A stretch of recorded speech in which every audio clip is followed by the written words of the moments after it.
नमस्कार दोस्तों, Indian technical training centre में आपका स्वागत है। आज हम लोग एसी रिपेयरिंग कोर्स का पहला दिन के बारे में जानने वाले हैं। अगर आप ऑफलाइन क्लास करना चाहते हैं तो इंडियन टेक्निकल ट्रेनिंग सेंटर आइए, डायरेक्टली आपको प्रैक्टिकली सिखाया जाएगा। अगर ऑनलाइन सीखना चाहते हैं तो इस चैनल पर आप बने रहिए और इस वीडियो को शुरू से लेकर लास्ट तक जरूर देखिए, ताकि आपको समझ में आए शुरू से लेकर लास्ट तक हमको क्या क्या सीखना है और क्या क्या समझना। तो पहला दिन हम लोग आज समझने वाले हैं एसी का क्या काम है और कहाँ लगता है। दूसरा, एसी कितने टाइप का होता है। तीसरा जो आगे होगा, मेरा एसी लगाने से क्या फ़ायदा है और क्या नुकसान है कि नहीं। और इसी का क्या आगे फिर जो अगला समझने वाले हैं, एसी ठंडा या गर्म करता कैसे है। ये 4 क्वेश्चन आपको बोले हैं अभी, और ये चारों क्वेश्चन के बारे में समझेंगे पूरा डिटेल से। बस वीडियो को लास्ट तक जरूर देखिएगा। जो पहला है मेरा, इसमें एसी का क्या काम है और कहाँ लगता है। पहले ये समझिए कहाँ लगता है। जैसे नॉर्मली किसी भी स्थान पे, वो स्थान क्या होता है, एक बंद एरिया। बंद एरिया क्या होगा, ये तो हॉल हो सकता है, सिनेमा हॉल हो सकता है, मॉल हो सकता है, या फिर अपना एक छोटा सा रूम हो सकता है और रूम का एक छोटा सा हॉल हो सकता है। इस टाइप से ये सब जगह पे एसी लगाया जाता है। अब उसका काम क्या होता है, तो जो उसका काम होता है टेम्परेचर को कंट्रोल करना। अब टेम्परेचर कैसे कंट्रोल करता है, तो गर्मी के मौसम में तो ठंडा करना, ठंडा के मौसम में तो गर्म करना, है कि नहीं। ये चीज़ मेनली काम होता। तो और आगे समझिएगा एसी कितने प्रकार का होता है। आगे इसके बारे में और डिटेल्स में समझेंगे। तो उससे आगे जो है एसी कितने प्रकार का होता है, तो एसी कितने प्रकार का होता है उसके बारे में आगे हम लोग फिर बात करने वाले हैं। और यहाँ पर आपको डिस्प्ले शो हो रहा होगा। तो उससे पहले हम लोग समझेंगे एसी रूम को ठंडा या गर्म करता कैसे है। तो ऐसे समझिए कि जैसे कि गर्मी का मौसम है और हम लोग क्या करते हैं, एसी जब चलाते हैं तो रूम के अंदर जो इंडोर है वो ठंडा हवा देता है और आउटडोर जो है वो गर्म हवा देता है। वो गर्म हवा कैसे देता और ये ठंडा हवा कैसे देता, इसके बारे में अगर पूरा डिटेल्स में समझिएगा तो कम से कम आधा घंटा या 1 घंटा का वीडियो बनेगा, तब जाकर प्रॉपर आप समझ पाइएगा। जो आगे वीडियो के दूसरा या तीसरा पार्ट में हम लोग पूरा इसके बारे में डिटेल्स में समझने वाले हैं। तो पहले भी समझिए कैसे, बेसिक में समझिए कैसे ठंडा या गर्म करता। तो गर्मी का मौसम जब चला रहे हैं तो जो इंडोर होता है रूम के अंदर ठंडा कैसे देता है कि रूम के अंदर गर्मी को ले लेता है। जब एसी चलता है इंडोर ठंडा हो जाता है, आउटडोर गर्म हो जाता है।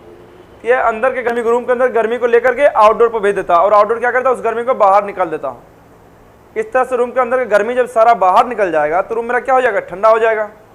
और जब रूम को गर्म करना, ठंडा के मौसम में जब एसी चलाते हैं, हॉट एंड कोल्ड एसी, ये क्या करता है, रूम के अंदर गर्म करता है। तो गर्म कैसे करता है, तो जो बाहर की गर्मी है, बाहर की गर्मी लेकर के रूम के अंदर छोड़ देता है। इससे मेरा रूम क्या होता है, गर्म हो जाता है। मेन ये काम होता है एसी का। और उससे आगे जब समझिएगा तो एसी लगाने का क्या फ़ायदा और क्या नुकसान है। फिर उसके बाद हम लोग बात करने वाले एक एसी कितने टाइप होता है और कौन कौन सा एसी होता है कि नहीं। सभी तरह के एसी के बारे में हम लोग इसमें समझने वाले हैं। अब पहले हम लोग फ़ायदा समझते हैं। जब एसी हम लोग रूम में लगाते हैं तो सबसे पहला जो फ़ायदा मिलता है, टेम्परेचर जो कंट्रोल होता है, उससे क्या होता है, आरामदायक वातावरण। जिस वातावरण में रहते हैं, जिस रूम में रहते हैं, वहाँ उस वातावरण क्या होता है, टेम्परेचर बिल्कुल कंट्रोल हो जाता है, बॉडी टेम्परेचर के बराबर। यानी बॉडी किस टेम्परेचर सही तरीके से काम करेगा वैसा टेम्परेचर हमको मिल जाता है। तो इसीलिए हम लोग बोलते हैं यहाँ पे आरामदायक वातावरण।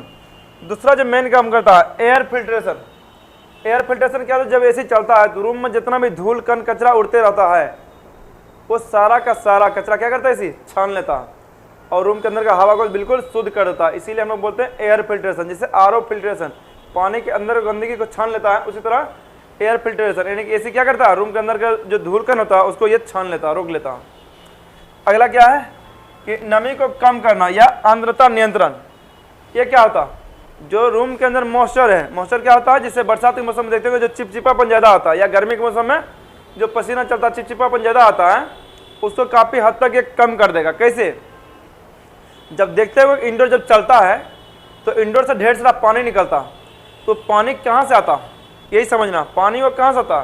तो रूम का जब हवा टकराता है ना, तो हवा में जो मौजूद नमी है, वो नमी क्या होता है, कूलिंग कॉइल इतना ठंडा होता है, उस नमी को बिल्कुल लिक्विड फॉर्म में बदल देता है। जो हवा में वेपर में घूम रहा है और हमको पानी के फॉर्म में दिख नहीं रहा है, उसको क्या करता है, ये पूरा ठंडा करके पूरा लिक्विड बदलता है। और वही फिर से लिक्विड क्या होता है, हमको बाल्टी में गिरते हुए नजर आता, बाहर निकलते हुए नजर आता। उसको जब कम कर देगा तो आपका हाथ पूरा सूखा सूखा पड़ जाएगा, रूम में जब वो नमी नहीं रहेगा। यानी कि काफ़ी हद तक वो कम कर देता है, जिससे क्या होता है, नमी को कंट्रोल कर लेता है। अब बेहतर प्रोडक्टिविटी, जब आपके बॉडी टेम्परेचर के बराबर जो बॉडी काम करने योग्य टेम्परेचर है, अगर वैसा टेम्परेचर मिलता है तो आप बेहतर तरीके से कोई भी चीज़ काम कर पाते हैं। और उससे आगे क्या है, बेहतर नींद। अगर आपका टेम्परेचर सही है तो बेहतर तरीके से नींद लीजिएगा। ये सब आपको क्या है, स्वास्थ्य लाभ आपका मिलते रहेगा। और इसका नुकसान देखिएगा, जैसे एसी लगा लिए तो फायदा तो ये सब हो गया, और भी इसका फायदा हो सकता है। नुकसान की जब बात करिएगा तो नुकसान में क्या होगा यहाँ पे, तो पहला क्या है, पर्यावरण प्रभाव। पर्यावरण प्रभाव में क्या होता है, जो CFC जो हम लोग एसी में गैस डालते हैं, CFC होता है और HFC जो गैस होता है, ये गैस क्या करता है, जब हम लोग एसी में डालते हैं, मान लीजिए कि अभी हम गैस डाल दिए, 1000 एसी हो, 2000 एसी हो, 5000 एसी हो, चाहे लाख एसी हो, ये सब एसी आज जब डलाया, माने आज एसी बना है तो 5 साल हो, 10 साल बाद हो, 15 साल बाद हो, पक्का वो एसी क्या होगा, कल यानी पूरा खराब होगा, उसके अंदर का गैस रिलीज होगा ही होगा, है कि नहीं। उसका लाइफ होता है 10 साल 15 साल, उसके बाद पक्का उसका गैस निकलेगा। 10 साल 15 साल क्या, 10 साल 15 साल में कम से कम 10 बार 15 बार गैस भरा जाता है, बहुत बार ऐसा होता है। जब उसके अंदर जो गैस हम लोग डालते हैं, वो गैस क्या करता है, जो पर्यावरण में मौजूद हवाएं हैं, जो टेम्परेचर है, इस टेम्परेचर को कम या ज़्यादा करने का काम करता है, उसको बोलते हैं ग्लोबल वार्मिंग। इस पर टेम्परेचर क्या करता है, कम या ज़्यादा करने का काम करता है। इसके एक तो इस पर प्रभाव डालेगा, नेचुरल टेम्परेचर नहीं रहेगा, उसके बाद जब गैस जाएगा तो उसमें बहुत से प्रक्रिया वहाँ पर होता है। दूसरा क्या है यहाँ पे, ओजोन लेयर, जो गैस निकालता है वो डायरेक्ट क्या होता है, इस तरह समझिएगा कि जैसे ये मेरा मान लीजिए हम क्या है, ये सूर्य है और यहाँ पे ये क्या है, पृथ्वी है। तो सूर्य का जो किरण आता है, ये क्या होता है कि जो पृथ्वी है इसके चारों तरफ एक क्या होता है, ओजोन लेयर होता है। ओजोन लेयर, इससे जब प्रकाश आता है ना, इस ओजोन लेयर से छन करके तब पृथ्वी तक पहुंचता। और वो जो गैस निकलता है, यहाँ जो एसी लगाते हैं पृथ्वी पर, इससे जो गैस निकलता है, इससे जो ओजोन लेयर है इसको तोड़ने का काम करता, खराब करने का काम करता, जिससे सनलाइट जो है, सूर्य का जो किरण है डायरेक्ट पृथ्वी पर चला गया। अगर उसको बोलते हैं यूवी किरण, अल्ट्रा वायलेट किरण, अगर वो डायरेक्ट पृथ्वी तक पहुंच जाता है तो जितना भी पेड़ पौधा जीव जंतु उस सबके सब क्या होगा, नष्ट हो जाएगा, बीमार पड़ जाएगा, खराब हो जाएगा, खत्म हो जाएगा। इसीलिए कि ये ओजोन लेयर को खराब करता है, इसीलिए नुकसान एक ये है। इसीलिए बेहतर से बेहतर गैस की तलाश हो रहा है और बेहतर से बेहतर गैस यहाँ पे यूज किया जा रहा है। जो पुराना गैस है उसको धीरे धीरे बंद किया जा रहा है, जो ओजोन लेयर के ज़्यादा नुकसान पहुंचाता है उसको भी धीरे धीरे बंद किया जा रहा है। तो गैस समझ गए होंगे, जो एसी के अंदर गैस डालते हैं। अब यहाँ पर आगे समझिएगा, ये तो हो गया नुकसान वाला बात। दूसरा क्या है कि हवा की गुणवत्ता में कमी। गुणवत्ता में क्या कमी होगा, जब अधिकतर देर तक एसी चलाइएगा, जैसे रूम है, रूम में जब एसी हम चालू कर देते हैं, गेट को पूरी तरीके से बंद कर देते हैं, वेंटिलेशन को बंद कर देते हैं, खिड़की को बंद कर देते हैं, तब जाके एसी चलाते हैं ताकि रूम जल्दी ठंडा हो सके। लेकिन जब अधिक देर तक अगर आप एसी को चलाते हैं तो रूम के अंदर जो मौजूद हवा है, हवा में मौजूद जो ऑक्सीजन है, ऑक्सीजन की मात्रा घट जाएगा। जब ऑक्सीजन की मात्रा घट जाएगा तो वहाँ पे क्या होगा, शरीर में अनेक तरह की बीमारियाँ उत्पन्न हो सकता है, सांस की बीमारियाँ उत्पन्न हो सकता है, ये चीज़। उसके बाद क्या है, स्वास्थ्य समस्या, जैसे एसी में रहने से अधिक देर तक रहते क्या था, त्वचा शुष्क पड़ जाता, पूरा ठंडा ठंडा हो जाता, इससे सर्दी जुकाम होने का चांस ज़्यादा बढ़ जाता। ये सब आपका नुकसान है। और चौथा क्या है, ऊर्जा का खपत, जब एसी चलाएगा तो बिजली बिल खपत होगा ही होगा। अब उससे आगे समझते हैं जो दूसरा क्वेश्चन था जिसका जवाब अभी नहीं दिए, एसी कितने टाइप का होता है, उसके बारे में हम लोग आगे समझते हैं। तो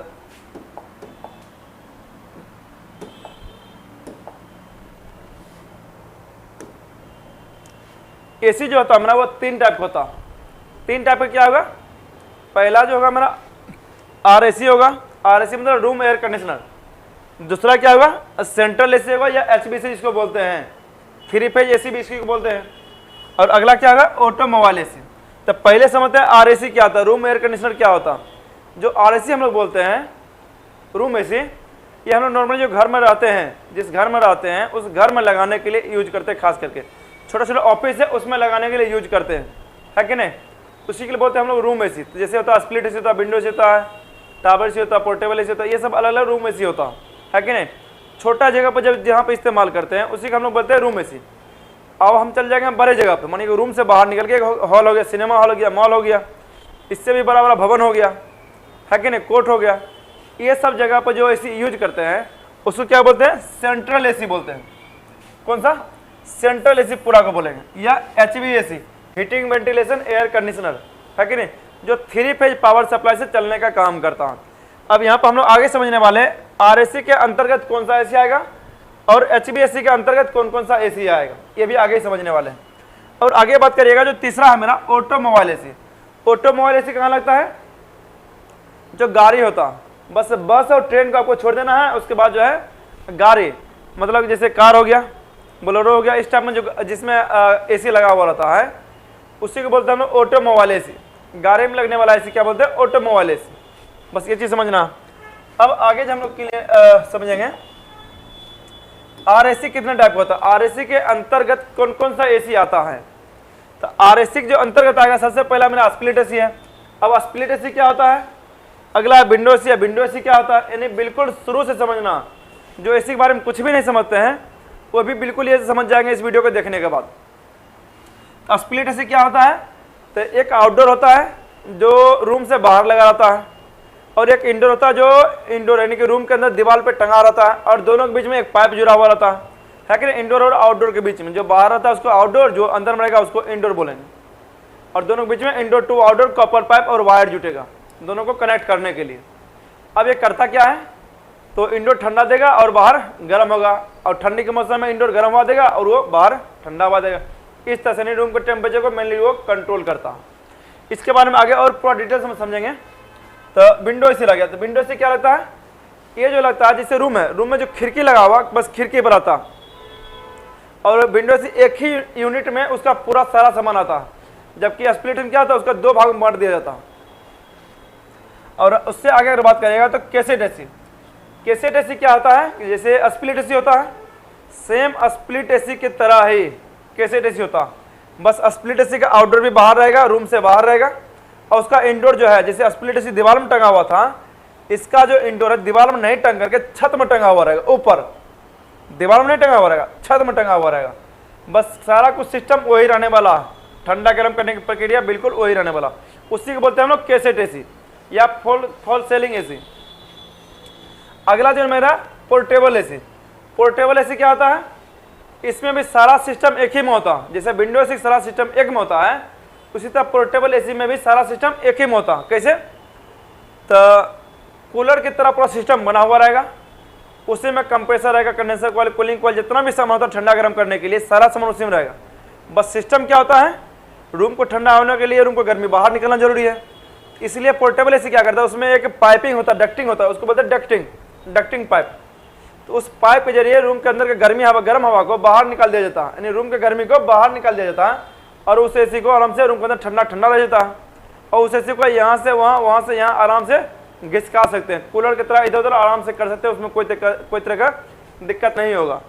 और आगे समझिएगा तो क्या है मेरा टावर एसी, टावर या फ्लोर एसी इसी को बोलते हैं। तो टावर एसी क्या होता है? सेम टू सेम ये भी स्प्लिट की तरह है। कैसे? तो जैसे स्प्लिट एसी का एक आउटडोर बाहर है और इंडोर दीवार पे है, तो बस इसमें समझना आउटडोर तो सेम रहेगा टावर एसी में, बस इंडोर क्या रहेगा? इसका दीवार में टंगा हुआ नहीं रहेगा या फिर छत में टंगा हुआ नहीं रहेगा, ये बिल्कुल जमीन पर खड़ा रहेगा। जैसे एक आदमी खड़ा है जमीन पे, उसी तरह से एसी भी जमीन पर खड़ा हुआ रहेगा। और स्प्लिट एसी की तरह भी इसमें भी पाइप कनेक्ट होगा, इंडोर टू आउटडोर के बीच में वायर भी कनेक्ट होगा, सारा सिस्टम उसी तरह रहने वाला, और ठंडा गर्म करने की प्रक्रिया भी बिल्कुल सेम रहने वाला। ये हो गया आरएसी के अंतर्गत आने वाले एसिया। और उससे आगे अगर समझिएगा तो एचवीएसी के अंतर्गत कौन कौन से एसी आता है कि नहीं? तो पहले समझते हैं एचवीएसी क्या होता है? जो 3 फेज से पावर सप्लाई चलने वाला होता है, और बड़ा बड़ा मॉल हो गया, सिनेमा हॉल हो गया, ये सब जो लगता है यही सब 3 फेज एसी कहलाता है या एचवीएसी कहलाता है। तो उसमें सबसे पहला जो होता है सेंट्रल एसी, एचवीएसी को ही सेंट्रल एसी बोलते हैं, 3 फेज में लगने वाला। तो सेंट्रल एसी। अगला क्या है मेरा पैकेज एसी, डक्टेबल एसी। ये सब के सब 3 फेज है, जो बड़ा बड़ा हॉल को ठंडा करना पड़ जाए वहाँ पर इस सबका यूज किया जाता है। और उससे आगे जब बात करिएगा तो आ जाएगा कैसेट एसी। कैसेट एसी के बारे में आगे बात करेंगे कि अब इसमें कहिएगा कैसेट एसी आरएसी में भी आता है और एचवीएसी में कैसे आ गया।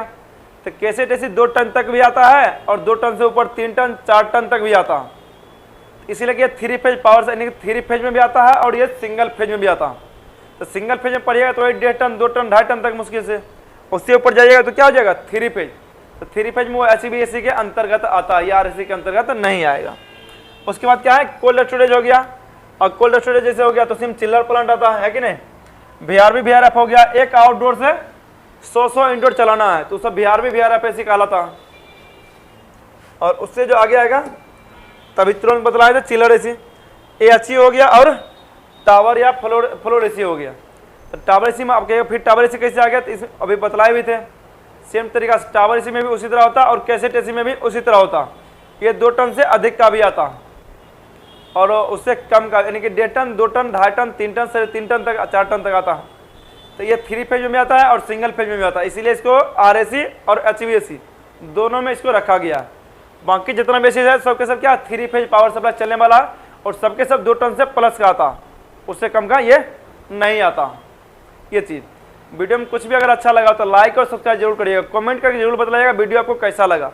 कमेंट बॉक्स में ही आके जवाब मिलेगा सभी को।